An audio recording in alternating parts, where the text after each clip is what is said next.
If your Monday.com automation failed or your widgets are not loading, don't worry. In this video, I'm going to walk you through a simple step-by-step fix you can try right now.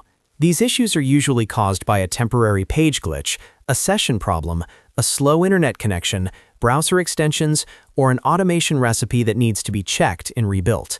By the end of this tutorial, you'll know exactly how to troubleshoot the problem and get Monday.com working again.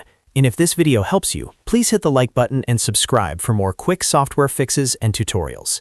First, the easiest thing to try is a simple page refresh. Sometimes Monday.com just needs to reload properly, especially if a widget stopped responding or an automation error appeared out of nowhere. Go ahead and refresh the page, then wait a moment to see if the widget loads or the automation starts working again. If that doesn't fix it, the next step is to sign out of Monday.com completely and then sign back in. This can clear temporary account session issues that may be preventing widgets from loading or causing automation failures. After signing back in, return to the board or workflow that was giving you trouble and check whether the error is still there. Now let's check your internet connection. A weak or unstable connection can absolutely cause Monday.com widgets to fail loading or automations to time out. Open your browser and search for a speed test. Run the test and look at both your download speed and stability. If your connection is slow or dropping, try switching networks, restarting your router, or waiting until your connection is more stable before testing Monday.com again.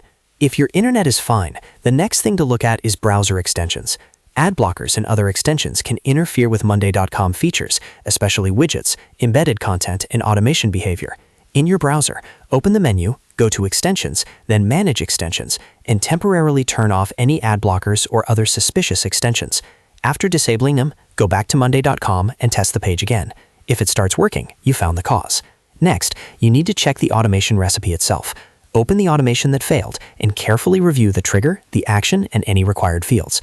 Make sure every step is configured correctly. Sometimes an automation fails because a column is missing data, a condition is too strict, or a required value wasn't set. Also check for any usage limits or recipe restrictions that could be affecting the automation. If anything looks off, correct it and test again. If the automation still fails, the most reliable fix is to recreate it from scratch. Delete the broken automation, then create it again using the same logic. This can remove hidden configuration issues that are hard to spot. Once you rebuild it, run a test to confirm the trigger fires properly and the action completes without errors. In many cases, this completely clears the problem. So to recap, if Monday.com automation failed or widgets are not loading, start with a refresh, sign out and back in, check your internet speed, disable browser extensions, review the automation recipe, and if needed, recreate the automation and test it again. One of those steps usually resolves the issue. If this tutorial helped you fix Monday.com, don't forget to like the video and subscribe for more easy troubleshooting guides. Thanks for watching, and I'll see you in the next one.